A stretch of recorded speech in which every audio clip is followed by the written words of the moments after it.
जिस्म खुशबू में क्यों ना हो, जब उस पर मौत आती है तो उसमें बदबू पैदा हो जाती है।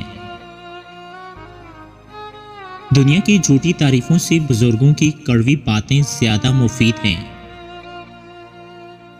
एक दफा मौलाना जलालुद्दीन रूमी के पास एक मुरीद आया। मौलाना ने पूछा, कैसी गुजर रही है? मुरीद बोला, मिल जाए तो शुक्र करते हैं, ना मिले तो सब्र। मौलाना फरमाते हैं, ऐसा तो बगदाद के कुत्ते भी करते हैं। आपकी कैसी गुजर रही है? आपने फरमाया, मिल जाए तो सदका करते हैं, ना मिले तो शुक्र।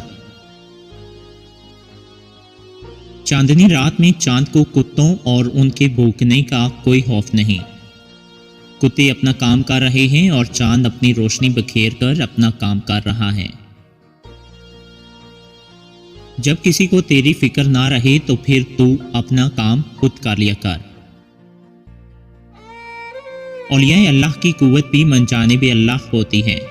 ये कोई मादी चीज़ की मोहताज नहीं होती। अब्दाल के अजाम भी नूरानी होते हैं और वो इंसानी रूह और फरिश्तों से बड़े हुए होते हैं।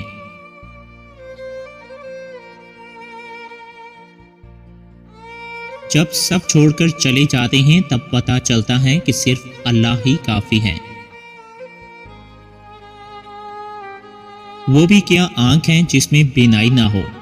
इम्तिहानों में रुसवाई के सिवा उसके लिए कुछ भी नहीं है।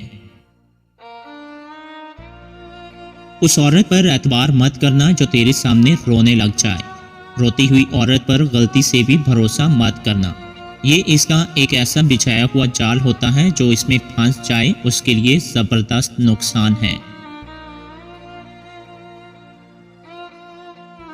तालीम दुनिया तो इंसानी फ़ैल है, लेकिन तालिब के औज़ा का उसे कबूल करना और इसमें कबूलियत की सलाहियत पैदा करना सिर्फ अल्लाह का ही काम है।